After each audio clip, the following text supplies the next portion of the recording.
सतगुर सम कोई नहीं, 7 दीप 9 खंड, 3 लोक न पाइए और 21 ब्रह्मांड। सतगुरु के समान कोई हितकारी नहीं। 7 दीप 9 खंड, 3 लोक, 21 ब्रह्मांड कहीं भी नहीं है। ये केवल अतिशयोक्ति नहीं है, तथ्य।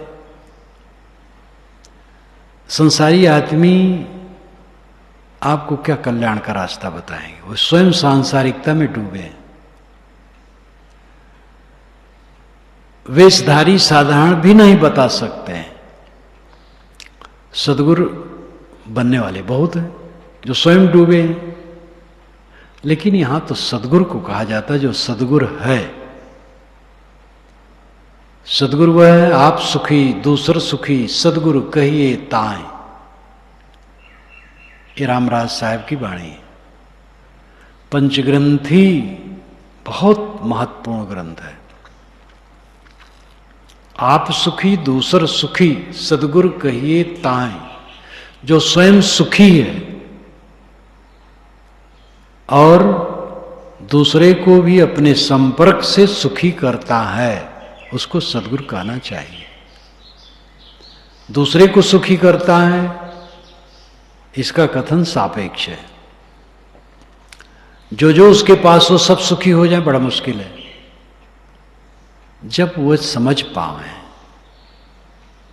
मुझे तो बारंबार श्री विशाल साहब की याद आती है। क्यों? क्योंकि हमारे जमाने में वो पूर्ण पुरुष थे और दीर्घ काल तक मैं उनको देखा। सन 53 से 76 तक, 76 के नवंबर तक, 77 की फरवरी में उनका शरीर छूट गया। पूर्ण पुरुष थे, इसमें कोई दो राय नहीं। अंतरंग रहा। वे उठते थे, बैठते थे, मंजन करते थे, स्नान करते थे, खाते थे, पीते थे। उन सब समय में मैं रहा। भोजन कर रहे हैं, जलपान कर रहे हैं, मैं पंखा हाँक रहा हूं। स्नान कर रहे हैं, मैं पानी दे रहा हूं। चौकी पर बैठे कुल्ला कर रहे हैं, मैं नीचे खड़ा हूं। बिस्तर पर बैठे हैं, मैं वहां बैठ करके पास में बात कर रहा हूं। हर स्थिति में उनको देखा। निर्विकार, निर्मल, प्रशांत, असली दशा में। लेकिन उनको गाली देने वाले थे। साधु वेशधारी थे, ज्ञानी लोग थे, पारखी कहलाने वाले थे। दूर के थे, निकट के भी थे। कैसा अद्भुत है संसार।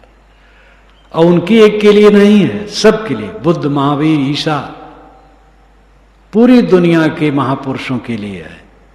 आज भी है, आगे भी रहेगा। बड़ा मुश्किल है समझना।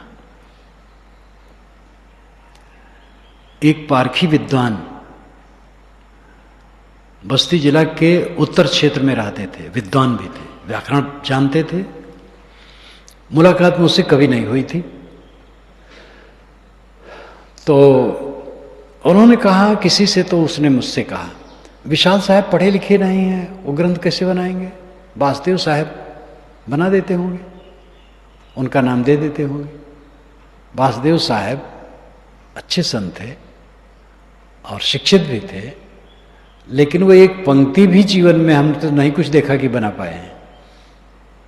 श्री विशाल साहब का विशाल वचनामृत ग्रंथ पूरा का पूरा विशाल देव के कंठ से निकला है।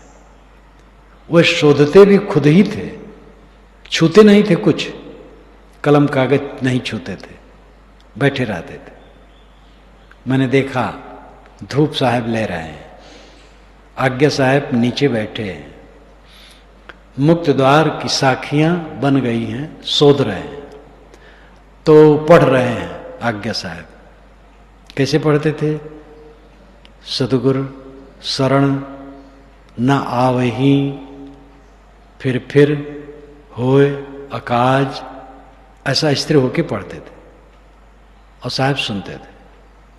तो जिसमें मन हो तो कहें ये काट के ये लिख दो। तो स्वयं शोधते थे, वो कह करके शुद्धवाते थे। एक अक्षर भी किसी का मिलाया नहीं है। और उन्हीं के जमाने में एक विद्वान पारखी संत जो कभी उनसे नहीं मिले, कहे वो क्या लिखेंगे, पढ़े लिखे नहीं है, वो तो वासुदेव साहब बना देते होंगे, क्या कहा जाए। तो संसार बड़ा गजब है। सदगुरु शरण न आवही, फिर होए अकाज, जीव खोए सब जाएंगे, काल तिहुपुर राज। सदगुरु की शरण में नहीं आते हैं तो फिर तुम्हारा अकाज हो रहा है, जीव खो जाएंगे, ऐसे जीव खो जाएंगे। काल तिहुपुर राज, काल तो तीनों पुर में राज कर रहा है। तीनों पुर का मतलब है पूरा संसार, तीनों लोक का अर्थ है पूरा संसार। वेद में पृथ्वी, अंतरिक्ष और दुलोक, ये तीन को लेकर के तीन लोक कहा गया है। तो पूरे भारतीय परंपरा में तीन लोक कहने का प्रचलन हो गया। तीन लोक का अर्थ है विश्व की समग्रता। विश्व की समग्रता में काल पूरा है, भरा है, सब जीव खो जाएंगे। राई का दाना समुद्र में गिरे, कोई खोज पाएगा? गाफिली में पड़े रहोगे, खुड़बुड़ खुड़बुड़ करते रहोगे, मन खराब रखोगे, आजकल में मर जाओगे, कुछ हाथ नहीं लगेगा। इसलिए चित्त साफ रखो, निर्मल रखो और शुद्ध हृदय से समर्पित होकर के साधना करो। सद्गुरु तो सतभाव है जो असभेद बताए, धन्य शीश धन भाग तिह। सद्गुरु तो सतभाव है जो असभेद बताए। सद्गुरु तो भेद बताने वाला है सतभाव का, जो इस ढंग से बतावे सतभाव को, सत्य भाव को, सत्य अस्तित्व को जो बतावे वो सद्गुरु है। सत्य स्थित क्या है? तुम्हारा कुछ नहीं है, तुम्हारा अपना आपा है, अपने आपा में लौट आओ। ये सत्य का बोध देने वाला सद्गुरु है। धन शीश धन भाग ते, जो ऐसी सुधि पाए। ऐसा शिष्य धन्य है और वो भाग्यशाली है, उसका भाग्य धन्य है जो ऐसी सुधि पाया। गुरु का उपदेश सुध नाम ख्याल, गुरु के निर्देश से जिसको ऐसा ख्याल हुआ, समझ आई, वो धन्य है। सद्गुरु मिले जो सब मिले, ना तो मिला न कोय। मात पिता सुत बांधवा, ये तो घर घर होए। सद्गुरु मिले तो सब मिल गए, नहीं तो कुछ नहीं मिला। तुम कहो हमें माता पिता मिले हैं, माता पिता तो सब देहदारी को मिले होते हैं, तभी तो पैदा होता है। माता पिता का बड़ा उपकार है, लेकिन कल्याण वो बेचारे नहीं कर पाएंगे, बल्कि मोह ममता बना करके और डुबाने के चक्कर में पड़ जाते हैं मारे प्यार के। लड़का बच्चा मिल जाए और भी बहुत कुछ मिल सकता है, लेकिन तुम्हारा कल्याण नहीं होगा। मात पिता सुत बांधवा, ये तो घर घर हो, घर घर में ये सब है। सद्गुरु मिले तो जानो सब मिला, जहां से भ्रम कटा चित्त शीतल हुआ। सद्गुरु मिला जो जानिए, ज्ञान उजाला होए। भ्रम का भाणा तोड़ी करी, रहे निराला होए। सद्गुरु मिला तब जानो जब ज्ञान का उजाला हो जाए। दिया की तरह अंधेर, तो दिया क्या करेगा? तुम सद्गुरु के पास रह करके भी उजाले में न रहो तो सद्गुरु क्या करेंगे? भ्रम का भाड़ा फोड़ दो, मन में कोई भ्रम न रखो, अपने कल्याण के विषय में सोचो और निराला हो जाओ, विकारों से रहित हो जाओ। सद्गुरु की माने नहीं, अपनी काहे बनाए। काहे कबीर क्या कीजिए और मता मन माए। सद्गुरु की बात नहीं मानता है, अपने अहंकार ममकार की बात बना के कहता है। कबीर साहब कहते क्या कीजिएगा? ऐसे शिष्य के मन में और ही मत है, अपना अहंकार गांठे बैठा है, तो अपना अहंकार गांठे बैठा है तो क्या करेगा?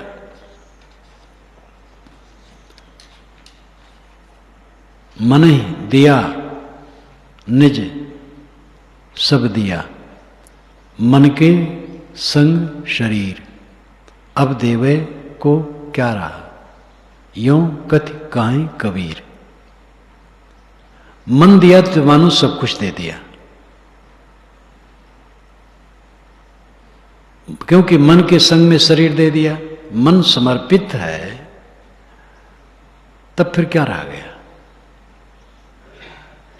अब समर्पित ऐसी चीज यह है, कोई हमें लाके रुपया दे दे, हो गया, उसको बारंबार समर्पित नहीं करना।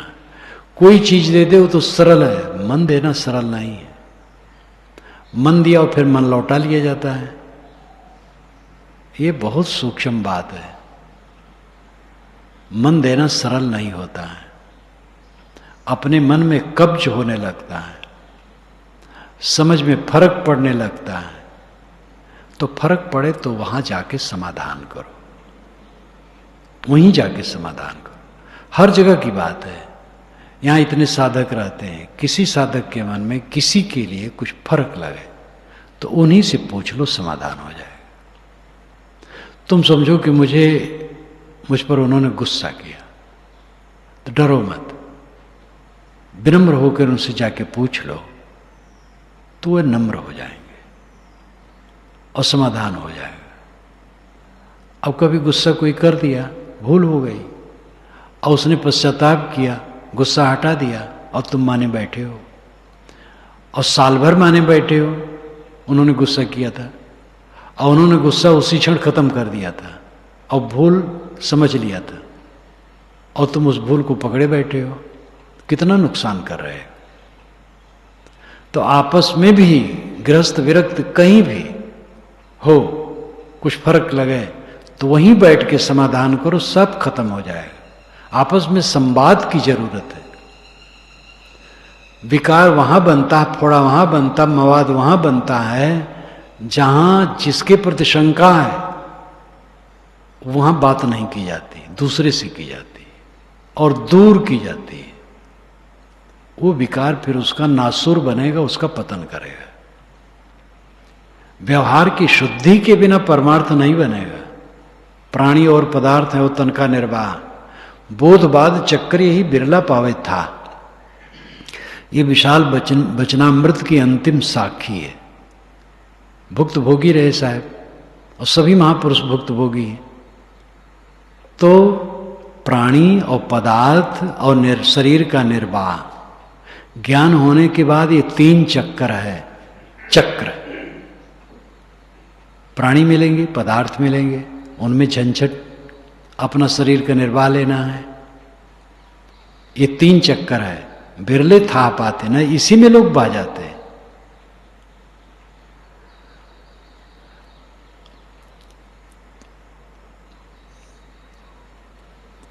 मन दिया तो तन दिया, मन समर्पित करो, और जहां देखो जहां मैंने समर्पित किया ठीक नहीं तो लौटा लो और हट जाओ, वहां रहो ही ना। और समझते हो ठीक है तो कुछ बात हो तो वहां पूछ के समाधान करो। जे खोजत ब्रह्मा थके, सुर नर मुनि अरु देव, कहें कबीर सुन साधवा, कर सतगुरु की सेव। जिसको खोजते खोजते ब्रह्मा थक गए, सुर नर मुनि और सब देवता थक गए, कहें कबीर सुन साधवा, कर सतगुरु की सेव। कबीर साहब कहते, हे साधुओं, हे संतों, हे भक्तों, तुम सदगुरु की सेवा करो तो पा जाओगे। ब्रह्मा खोजे, सुरनर मुनि खोजे, देवता खोजे, भटकते रहे जिस तत्व के लिए, वह तत्व तो सदगुरु के उपदेश से मिलेगा। इसलिए सब अहंकार छोड़ करके सदगुरु की सेवा करो। जग में युक्ति अनूप है, साधु संग गुरु ज्ञान, तामे निपट अनूप है सदगुरु लागा कान। जग में युक्ति अनूप है। जग में युक्ति नाम तरीका अनूप, विलक्षण, अनोखा, अनोखा लक्षण, अद्भुत लक्षण है। साधु संग गुरु ज्ञान, साधु की संगत करो और गुरु ज्ञान का आचरण करो। तामे निपट अनूप है सदगुरु लागा कान, उसमें निपट अनूप, अत्यंत विलक्षण है कि सदगुरु के वचनों पर कान दो, उनके उपदेश पर ध्यान दो। अथवा सदगुरु लागा कान, तुम्हारे कान में सदगुरु लगे तो तुम धन्य हो। सदगुरु ने तुम्हें ज्ञान की वाणी तुम्हारे कान में सुनाई तो तुम धन्य हो।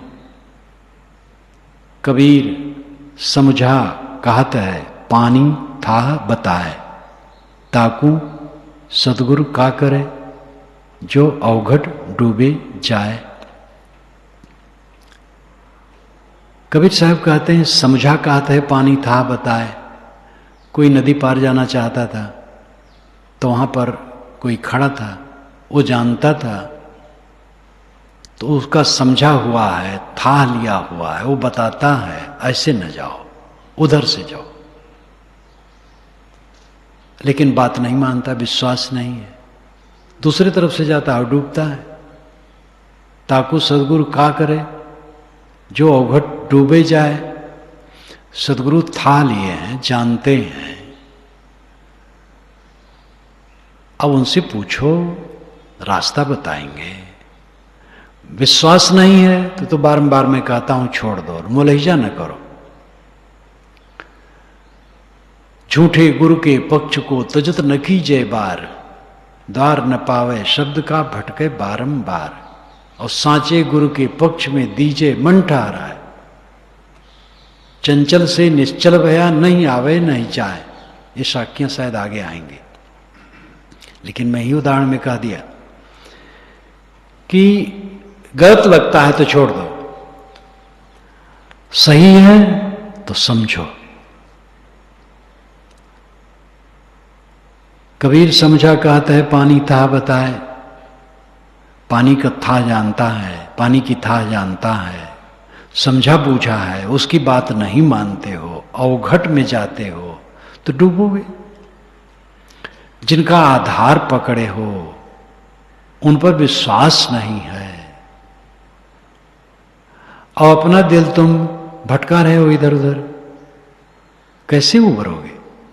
डूबा अवघट ना तरे, मोह आदेशा होए, लोभ नदी की धार में कहा पड़ो नर सोए। जो अवघट में डूबता वो तरता नहीं, जो कुपंथ में जाता है बह जाता है। मुझे तो ये अंदेशा है कि तू लोभ की नदी की धारा में पड़ा है। क्यों पड़ा है? क्यों लोभ करता है? किसी चीज का अहंकार क्यों करता है? शीश दिए जो गुरु मिले तो भी सस्ता जान, सिर देना सीखो। जब सिर दे दिए तब क्यों अहंकार करते हो? बिन सतगुरु उपदेश सुर नर मुनि नहीं निस्तरय, ब्रह्मा विष्णु महेश और सकल जीव को गिने। बिना सदगुरु के उपदेश के सुर नर मुनि, ब्रह्मा विष्णु महेश कोई तर नहीं सकता। और जीव की क्या गिनती है? केते पढ़ गुण पचमुए, योग यज्ञ तप लाए, बिन सतगुर पावे नहीं कोटिन करे उपाय। कितने लोग बहुत पढ़ गुण करके विद्वान बन गए, योग किए, यज्ञ किए, तप किए, लेकिन बिना सदगुरु के भेद न मिलेगा। कितने ऐसे हैं घर छोड़ के बैठ जाते हैं कहीं जंगल में और कहीं आधार नहीं लेते हैं, तपस्वी हो जाते हैं, प्रसिद्ध हो जाते हैं, पूजा चढ़ने लगती है, लेकिन भटके रहते हैं। इसलिए कल्याण का रास्ता है सच्चे सदगुरु की खोज करो। जहां पूर्ण संतोष हो, समर्पित हो, समर्पण होने के बाद अपने कुटेव के कारण, अज्ञान के कारण उन्हीं में दोष दिखे तो अपनी परीक्षा करो। नहीं तुम सब पर संदेह करते करते बह जाओगे, कहीं गुरु न पाओगे। जहां जाओगे वहीं संदेह होगा, जहां जाओगे वहीं संदेह होगा। यह मन बड़ा विचित्र है। जब श्री विशाल साहब को मैं देखा पहली बार, गुरु जी के साथ गया, खूब भीड़ लगी थी। कुंभ मेला था यहाँ का 54 का, उसी में हजारों लोग मरे थे। और उसी समय भक्त लोग खूब आ रहे थे, यहाँ आवें, साहब के पास जाएं, खूब घामा घामी। और वहाँ का ऐश्वर्य देख करके मेरे मन में शंका हुई कि साहब का ऐश्वर्य, साहब के मन में मोह नहीं होता होगा? तो मैं सोचूं कि इतने बड़े पुरुष, उनको मोह क्या होगा? तो इतना इतना मिल रहा है, सब भीड़ और आरती, वंदना, पूजा, सत्कार, तो कुछ नहीं मोह होता होगा। लेकिन किसी से नहीं कहा, क्योंकि उनके प्रति मुझे अनन्य श्रद्धा थी। साधना द्वारा स्वयं समाधान हो गया। वो नहीं, चाहे जितना हो, कुछ नहीं होगा। जो पहुंच गया अपने पद में, ये कूड़े कचड़े में कहां मोह करेगा? लेकिन मैं अपनी बात कहता हूं, 54 के जनवरी के 51 वर्ष हो गए, और मेरे मन में संदेह हो, क्या साहब को मोह नहीं होता होगा कहीं कुछ? तो मोह की वहां क्या बात है? हमारी दृष्टि में वो बहुत था, उनकी दृष्टि में कुछ नहीं था। जो उस दशम पहुंच जाएगा उसके लिए कहां कुछ है, क्या है? केते पढ़ गुनी पचमुए योग यज्ञ तप लाए, बिन सदगुर पावे नहीं कोटिन करे उपाय। कोटि उपाय करो, बिना सदगुरु के वह पद नहीं मिलेगा। इसलिए सदगुरु की शरण में जाने की आवश्यकता है। करहो काहो, करहो छोड़ कुल लाज, जो सतगुरु उपदेश है, होए तब जीव काज, निश्चय करी प्रतीत कर। कुल का लाज छोड़ दो। तुम ऊंचे कुल में जन्मे हो, ये भूल जाओ। ऊंच नीच झूठ है, ऊंच नीच है मध्य की वाणी। निर्माण बनो।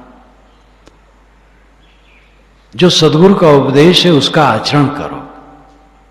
होए तब जीव काज, निश्चय कर प्रतीत करो। निश्चय करके उनकी वाणी में विश्वास करो। और कुल कुटुंब, जात पात, पद मर्यादा, विद्या शिक्षा, बुद्धि, सबका घमंड छोड़ दो। सदगुर खोजो संत, जीव काज जो चाहो।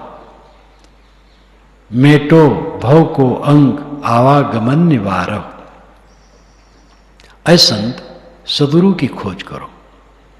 अगर जीव काज चाहते हो, तो दुख से मुक्त होना चाहते हो, तो सच्चे सदगुरु की खोज करो। मेटो भव को अंक, भव का अंक मेटो। अंक नाम चिन्ह, दाग। जो भव का अंक है, दाग है, अविद्या है, उसको मिटाओ और आवागमन का निवारण करो। तो सदगुरु की खोज करो। सदगुरु को जान लेने पर, पहुंच जाने पर भी जो अपने मन का पर्दा है वो नहीं समझने देता है, ये सबसे बड़ा दुखद है। और इसके लिए मैंने अनेक बार उदाहरण दिया, इतिहास का भी दिया। देवदत्त ने तथागत बुद्ध के पास से 500 साधुओं को फोड़ ले गया था। वे साधु बेवकूफ, तथागत बुद्ध जैसे सागर पुरुष, उन साधुओं को विश्वास नहीं रहा, वो फोड़ दिया कपट कतरनी करके, उल्टा पलटा समझा करके। तो कहाँ आप ठीक ही कहते हो, जरूर गलती है बुद्ध भगवान में। तो 500 लोगों को फोड़ के ले गया मगध। सारे पुत्र गए। तो जब सारे पुत्र गए तो देवदत्त तो नकलची था बुद्ध का। बुद्ध दे देते थे जगह, जो कोई अधिकारी होता था, तुम बोलो। तो जब गए तो वो अपना पंखा जो लिए था वो दे दिया उनके हाथ और उधर लेट गया। सारिपुत्र बोले, सारिपुत्र बुद्ध के समान ही तेजस्वी थे। बिंबिसार ने तो पहले ये संदेह किया था कि सारिपुत्र बुद्ध के शिष्य हुए हैं कि बुद्ध सारिपुत्र के। ये ताड़ गए बात बुद्ध। तब सारिपुत्र से कहा था, सारिपुत्र तुमने अग्नियों की सेवा कब से छोड़ी? भगवान, जब से आपका ज्ञान मिला। अग्नियों ने हवन करना। तो सारिपुत्र फिर उन भिक्षुओं को समझाए, तो धीरे धीरे वे लौटे। और कुछ तो दल रहा है। एक बार बुद्ध गिरधकूट पर्वत पर शायद है घूम रहे थे, अभी मगध गया था तो गिरधकूट पर्वत पर भी गया, नाम है और क्या। ऊपर वो घूम रहे थे तो निचले स्तर में देवदत्त घूम रहा था, उनके साथ भी लोग थे। तो किसी ने कहा, भगवान देखो देवदत्त के साथ भी हैं। कहे सबके साथी होते हैं, ऐसी कपट कतरनी करने वाले और ऐसे अविवेकी। वो भाग गए साधु। फिर मैंने लौट के आए, बहुत लोग फिर आ गए। ऐसा संसार है, लोग समझ नहीं पाते। जग भव सागर माहे कहो कैसे बूढ़ तरे, गौ सदगुरु की बाहें जो जल थल रक्षा करे। जगत भवसागर में कहो इस सब डूब रहे हैं तो कैसे तरे। साहब उत्तर देते हैं, सदगुरु की बाह पकड़ो, वह जल थल सर्वत्र रक्षा करते हैं। सर्वत्र तुम्हारे रक्षक वह हैं जो स्वयं सुरक्षित है। अब ये भी विश्वास नहीं कि वो सुरक्षित है, नहीं तब मुश्किल है। यह सदगुरु उपदेश है, जो माने परतीत, कर्म भरम सब त्याग के चले सो भवजल जीत। साहब कहते ये मैंने सदगुरु का उपदेश दिया, सदगुरु के पंथ का रास्ता बताया। जो माने परतीत, अगर परतीत मानो तो वो भी मजबूर हैं, जानते हैं मैं सो कहता हूं सब नहीं मानेंगे।